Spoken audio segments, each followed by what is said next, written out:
할렐루야. 오늘 수요 아침 예배 말씀은 마태복음 11장 1절부터 19절까지 있는 말씀입니다.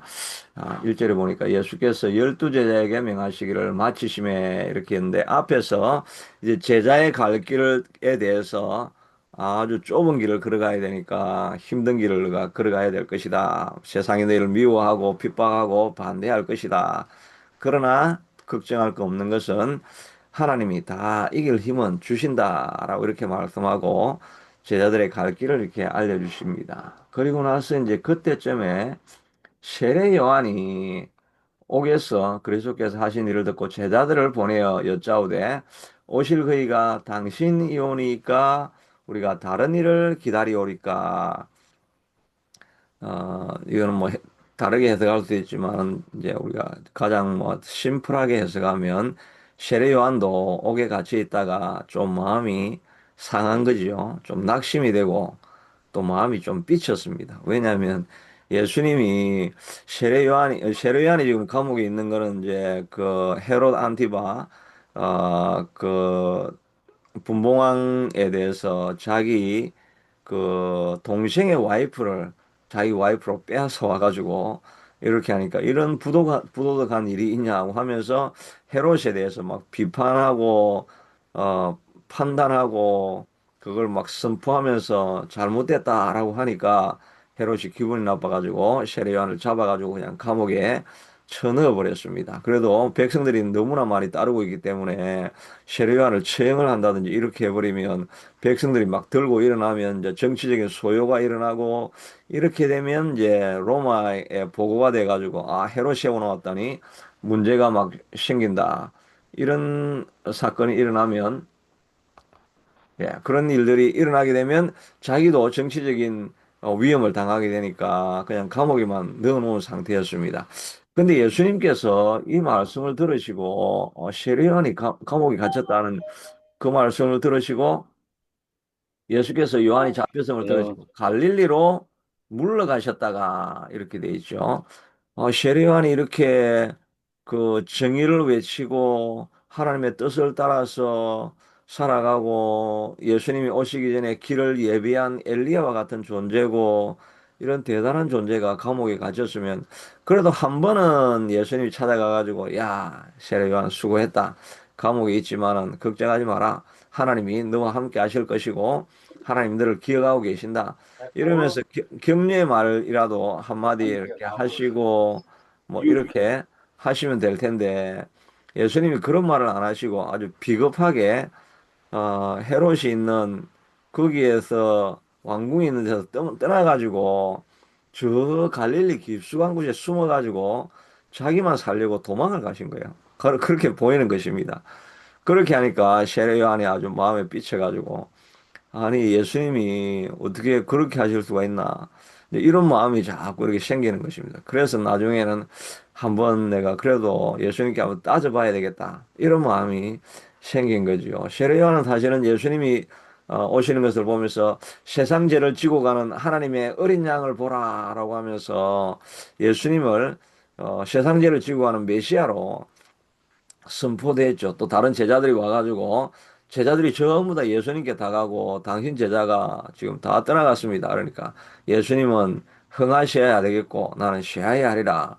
정말 믿음의 고백을 하죠. 그리고 예수님을 보면서 감히 내가 예수님의 신들매도 감당치 못할 그런 분이시다. 그리고 침례를 받을 때는 하늘에서 성령이 비둘기같이 임하는 것도 보고 이렇게 하면서 많은 그 하나님의 역사도 보고 또 믿음의 고백도 하고 이런 사람이었는데 이제 시간이 자꾸 지나죠. 감옥에 들어가 가지고 있는데 몸은 고달퍼지요. 뭐 시간이 자꾸 지나는데 예수님은 찾아오지도 않지요. 이러니까 이 세례 요한도 마음에 실족하고 낙심을 한 것입니다. 우리도 마찬가지죠. 우리도 막 믿음의 역사를 보고 막 성령의 역사가 일어나가지고 비둘기처럼 성령이 막 임하시기도 하고 우리의 마음에 뜨거운 불과 같은 것이 막 일어나가지고 내가 예수님을 위해서 살겠습니다. 예수님을 위해서 내 생명을 걸겠습니다. 막 이렇게 열정을 가지고 있던 사람들도 그런 사람들이 또 한편에서는 쉽게 이제 넘어지고 낙심하고 이게 실족하고 자빠질 때가 우리도 다 있는 것입니다. 다윗도 예수님이 그 사울이 끝까지 쫓아오고 하니까 쫓아올 때마다 하나님 앞에 더 가까이 나가서 하나님 앞에 기도하면서 수많은 시편을 남기고 뭐 아둘람 동굴에 있으면서 자기의 원통함을 하나님 앞에 토로하고 뭐 삶과 죽음은 한 걸음밖에 없습니다 하면서도 예수님을 막 붙잡고 이렇게 지나갔는데 지나가다가 나중에 그 이제 사울이 왔을 때 사울이 자기를 죽이려고 왔던 그 언덕에 하길라 언덕 거기에서 다윗이 몰래 밤에 내려가 가지고 그 사울 옆에 있는 항아리하고 창을 가져와 가지고 사울에게 이야기를 하죠. 내가 당신 죽일 수도 있는데 당신 살렸지 않습니까? 하니까 어 사울이 회개하면서 야, 내가 잘못했다. 하나님이 너와 함께 하시는구나. 네가 진짜 왕이 될 것이고 나는 쉬하게 될 것이다. 이렇게 뭐 좀 좋은 말을 해줬는데 그때서부터 갑자기 이 다윗이 마음이 낙심이 되는 것입니다. 낙심이 돼가지고 내가 여기 있으면 사무엘상 28장에 보면 그렇게 나와 있죠. 내가 여기 있다가는 반드시 사울에게 잡혀 죽을 테니까 빨리 도망가는 것이 상책이다. 이렇게 해가지고 그 블레셋 가드에 있는 하기스 왕에게 아기스 왕이죠. 아기스 왕에게 거기에 도망을 갔다가 어려움을 당하죠. 어제는 보니까 아기스라고 하다 보니까 하기스라 이렇게 했는데 하기스는 기적의 이름 아닙니까?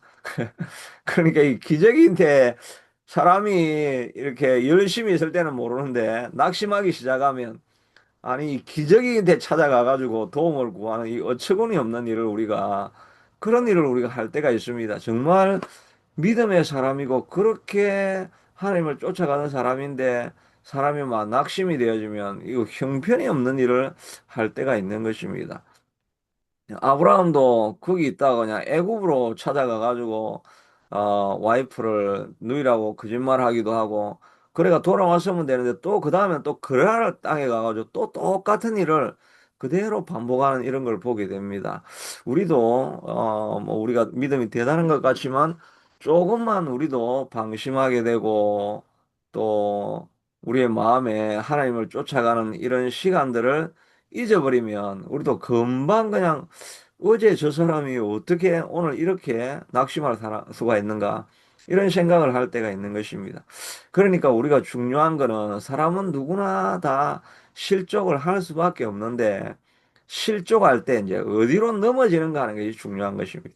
넘어져서 세상으로 넘어져 가지고 뭐 세상 사람들은 막 그냥 술이라도 하고 그래 가지고 그냥 고통을 잊어버리자 하면서 뭐 술에 그냥 빠져가지고 이래 지내면 그 당시 그 시간은 잠깐 고민을 잊어버리는 것 같지만 아침에 눈 뜨면 정말 감당하기 힘든 현실이 이렇게 앞에 놓여 있는 거죠. 그냥 넘어질 때 세상으로 넘어지 않고 우리가 좋은 습관을 가지고 있으면 넘어질 때 이 기도회로 나오지 않습니까? 그냥 습관적으로, 나오기 싫지만은 그냥 습관적으로 하던 일이니까 와서 말씀을 듣다 보면 아, 이런 살 길도 있었구나. 상상하지도 못했던 그런 기회들이 찾아오죠. 그래서 또 하나님의 위로가 찾아오기도 하고 그렇게 하다 보면 회복하는 역사가 일어나게 되는 거죠.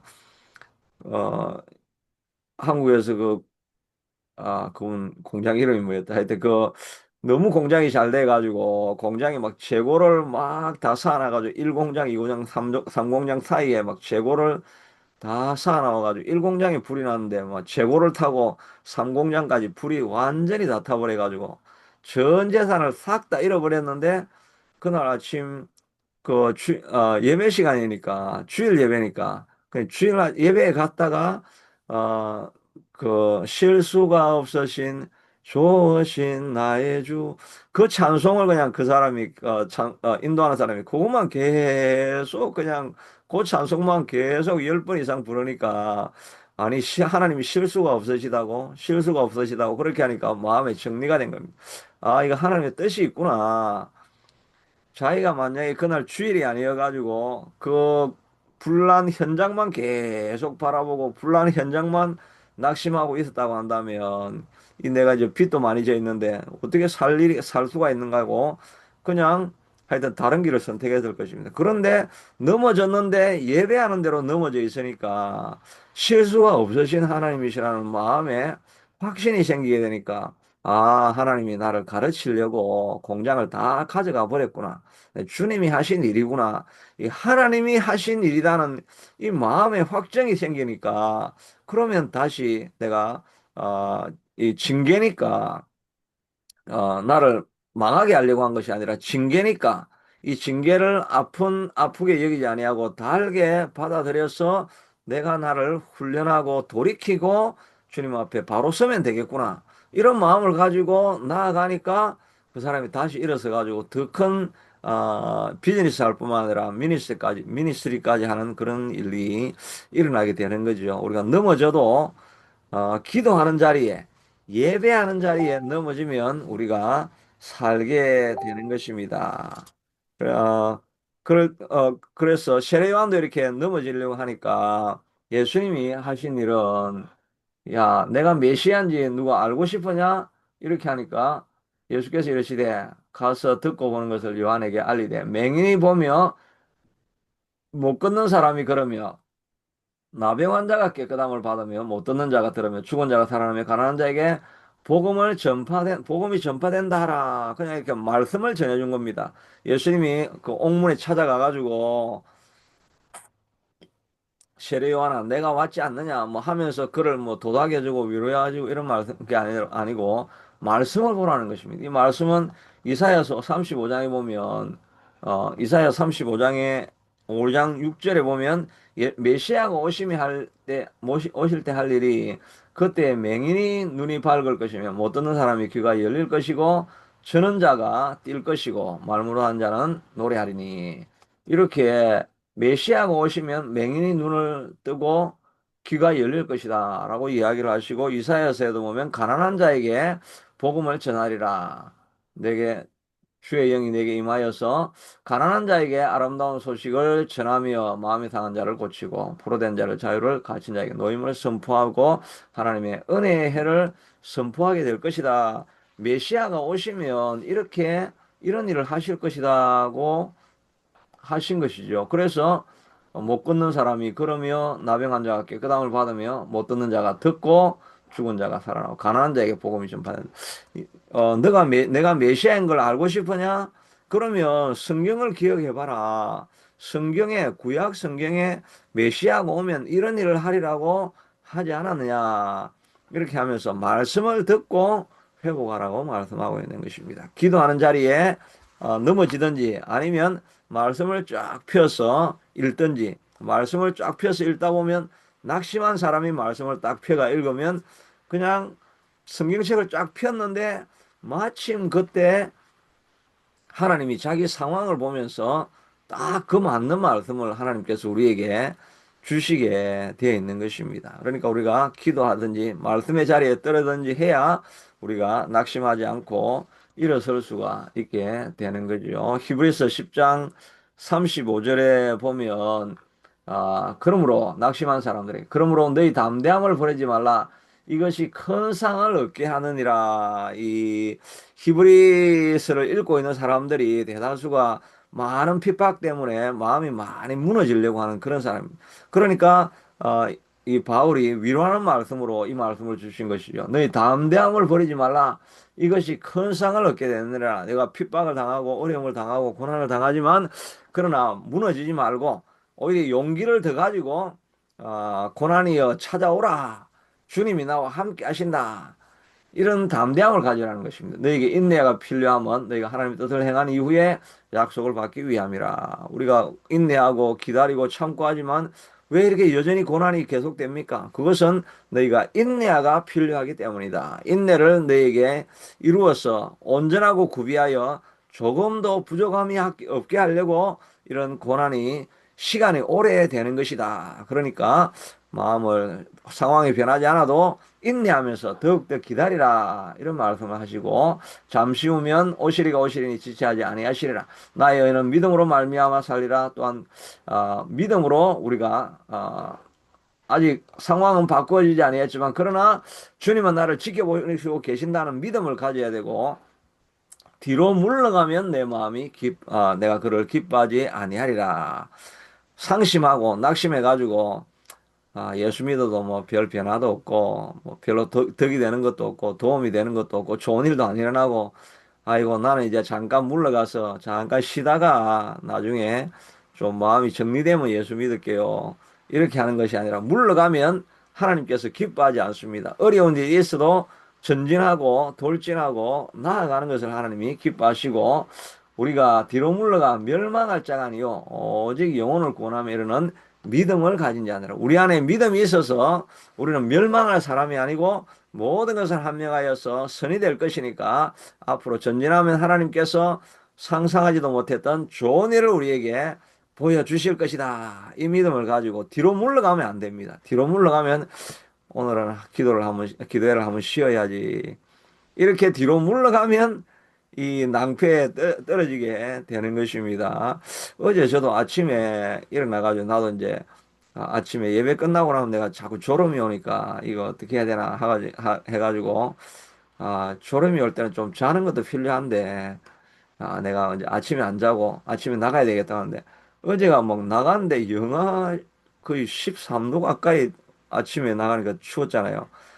와, 그래 내가 옷을 두 겹이나 입고 막 장갑도 끼고 모자도 쓰고 했는데 그렇게 하니까 이 방비를 한 대는 안 차가운데 얼굴이 막 따가운데 막 얼굴이 찢어지려고 그러더라고요. 와, 그런 건 나도 처음 경험해 봤네요. 옛날에 내가 어릴 때 되게 추웠잖아요. 뭐 40년 전에 이럴 때는 다 한국도 되게 추웠잖아요. 그 겨울에 나가면 막 얼굴이 찢어지는 것 같고 막 그런 느낌이 있었는데 우리가 뭐 여기 뭐 13도 뭐 15도 떨어져도 우리가 밖에 걸을 일은 잘 없잖아요. 그냥 다 집에 나가면 차 타고 차에서 내리면 건물에 들어가고 하니까 그런 일이 없었는데 11도 어제 13도 이렇게 됐는데 막 이렇게 얼굴이 찢어지는 것 같더라고요. 이런 일이 있구나.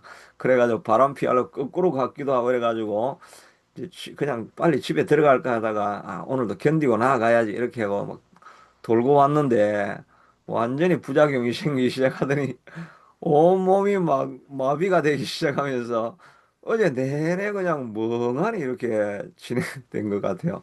갑자기 생활의 리듬도 바뀐 데다가 막 이게 추운 데 나가고 있고 안 하던 일을 다 보니까 오늘 너무 피곤해 하더라고. 갑자기 이상하게 피곤한데 피곤하니까 어떻게 해야 될까? 그리고 탁구를 치러 가야 되겠다. 운동을 하고 막 이렇게 평소에 안 하던 일을 막 하고 나니까 오늘 아침에 일어났는데 막 너무너무 피곤하고 이게 상태가 안 좋은 상태가 된 거예요.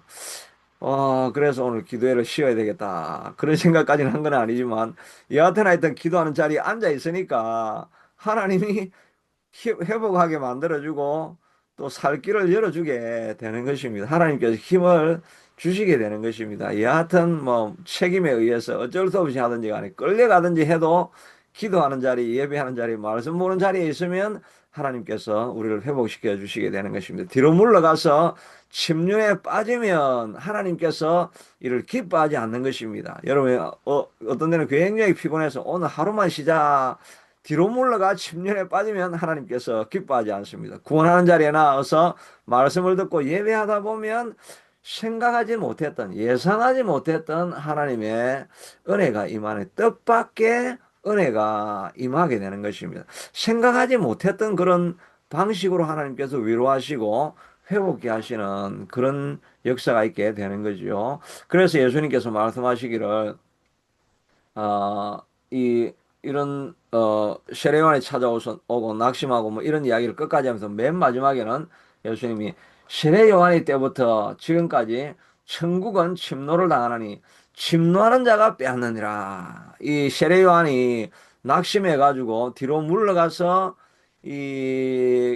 침륜에 빠지려고 할 때, 뒤로 물러가지 말고, 오히려 너는 공격적으로 더 앞으로 전진해 나가는 자가 복을 받는다라고 오히려 그 적극적인 대안을 말하고 있는 것이죠. 침노하는 자, 아주 violent하게 영어로는 violent한 자가 보통 violent하다 이렇게 하면 폭력적이다 이러면은 안 좋은 의미죠. 폭력적이면 이 그 세상에서는 안 좋지만 이 천국에 상황에서는 너는 천국으로 들어가려고 하면 좀 violent 해야 된다. 좀 폭력적으로 돼야 된다. 아주 적극적인 aggressiveness.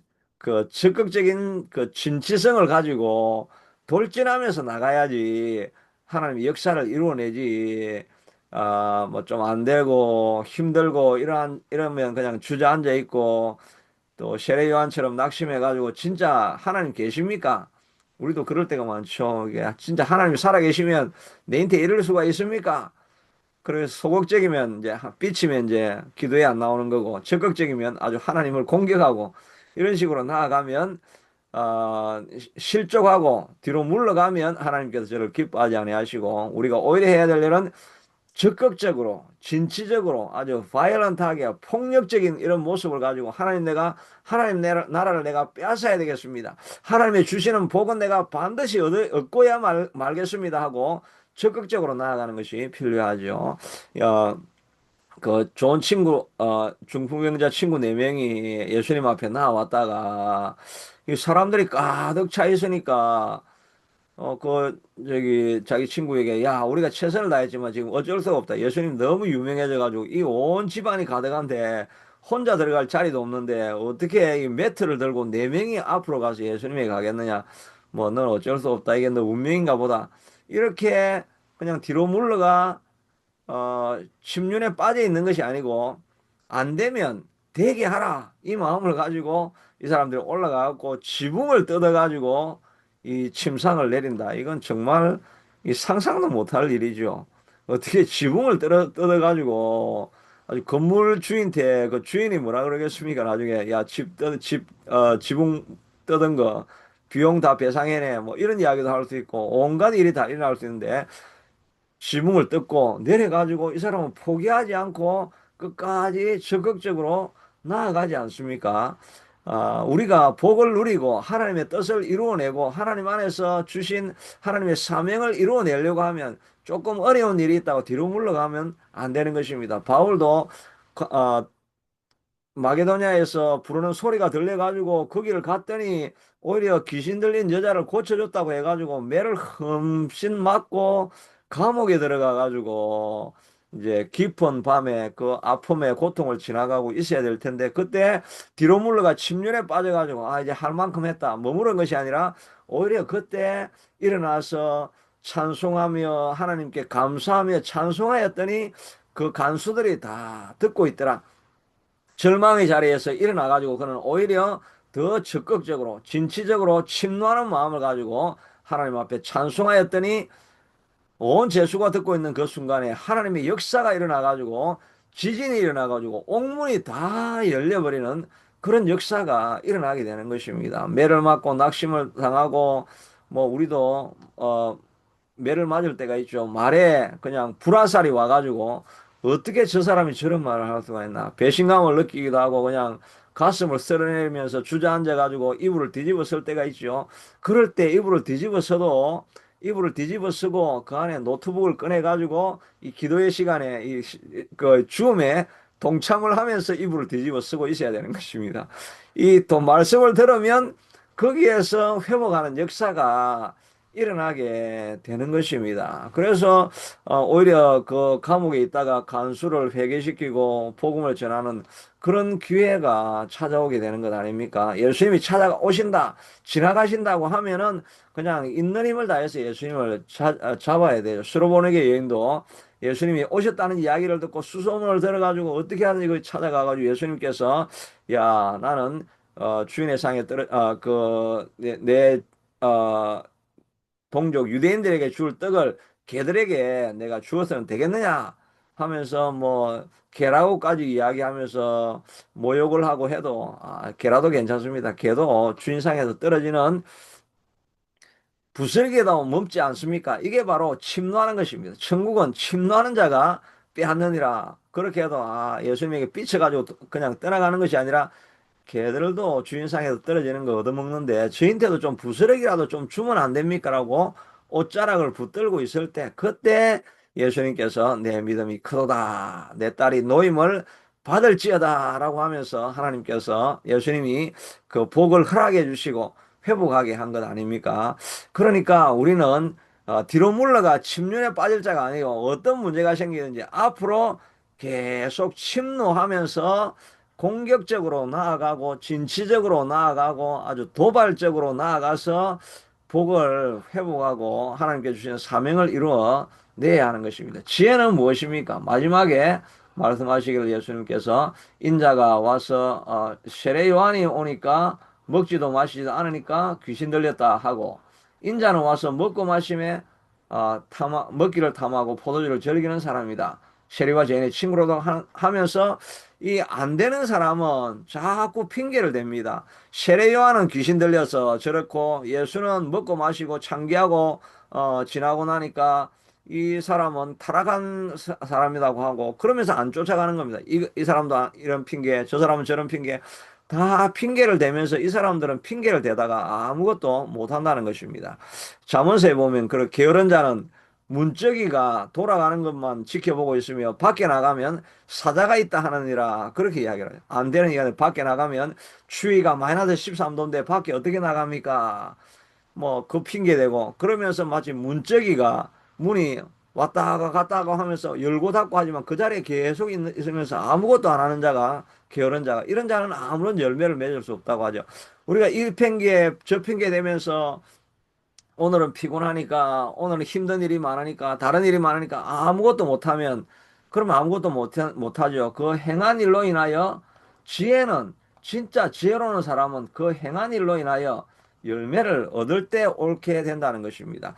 지혜 있는 사람들은 핑계 대는 일이 많이 있어도 뒤로 물러가 침륜에 빠지는 것이 아니라 그냥 공격적으로 나아가서 계속해서 행하고 하던 일을 계속해서 해가지고 그 행함으로 말미암아 핑계 대고 앉아 있는 것이 아니라 뭔가 계속해서 행하고 가다가 열매를 맺는 그것을 통해서 사람들이 그 사람을 주목하게 되고 아, 저 사람은 옳은 일을 하는구나 하고 깨닫게 된다는 사단은 어떻게 하는지 우리가 그냥 가만히 앉아가지고 가만히 아무것도 안 하다가 멸망하는 것을 기뻐하는 것이고, 어, 옳다함을 인정받는 지혜로운 사람은 하나님의 의인은 모든 상황 속에서 그냥 계속해서 한 걸음 한 걸음 뚜벅뚜벅 걸어가면서 뭔가를 행하는 것입니다.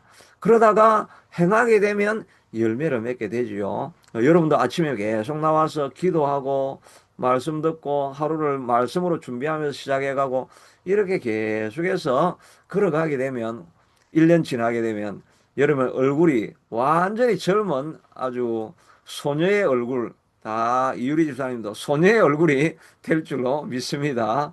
우리 집사님도 아주 젊은 동안으로 바뀌어져 가지고 육신이 다 바뀌어질 줄로 믿습니다. 또 질병 또 통증으로 고통하시는 분들은 그 통증도 다 사라지는 역사, 상상하지도 못했던 역사가 점점 일어나게 될 줄로 믿습니다. 상황이 다 바뀌어져서 이런 일이 내 삶에 일어날 수 있을까 하는 그런 역사가 일어나게 될 줄로 믿습니다. 주님이 역사하실 때까지 실족하지 아니하고 물러가 침륜에 빠지지 아니하고 침노하여서 하나님 주신 복을 누리시는 저와 여러분이 될 수 있게 되기를 축복합니다. 그렇습니다. 하나님 우리가 세상 살아가다 보면 실족할 때가 있고 하나님이 정말 계신가? 하나님이 나를 기억하시는 하시는가?